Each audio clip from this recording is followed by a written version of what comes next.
Hello అండి. 2025 వచ్చింది, ఇంకొక వైరస్ చైనా దింపింది. ఇదే కదా ప్రచారం.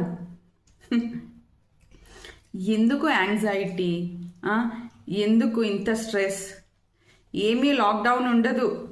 ఓకే, మన జాగ్రత్తలు మనం ఉండాలి. ఏంటి, మాస్క్ పెట్టుకోవాలి, మన పిల్లల్ని జాగ్రత్తగా చూసుకోవాలి, వాళ్ళకి హెల్దీ ఫుడ్ ఇవ్వాలి. అంటే ఇమ్యూన్ సిస్టమ్ ఏదైతే ఇంప్రూవ్ చేస్తుందో అలాంటి ఫుడ్ ఇవ్వాలి.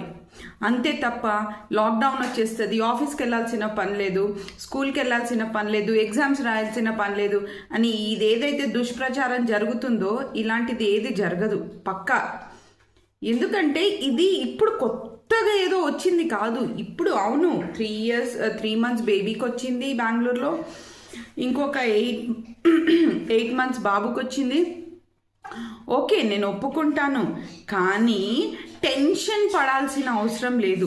కోవిడ్లో లాక్డౌన్ అయితే ఎవరు ప్రెషర్గా ఫీల్ అయింది? గవర్నమెంట్ ఏమైనా ఫీల్ అయిందా? ఎవరు కష్టపడ్డారు? మనమే కదా కష్టపడ్డాము. సో ఇవన్నీ పక్కన పెట్టేసి మన జాగ్రత్తలో మనం ఉంటే సరిపోతుంది అని నా ఒపీనియన్. సో ప్లీజ్ వరీ కాకండి, టెన్షన్ తీసుకోకండి. సేఫ్టీ ఇంపార్టెంట్, అది మాత్రం గుర్తుపెట్టుకోండి.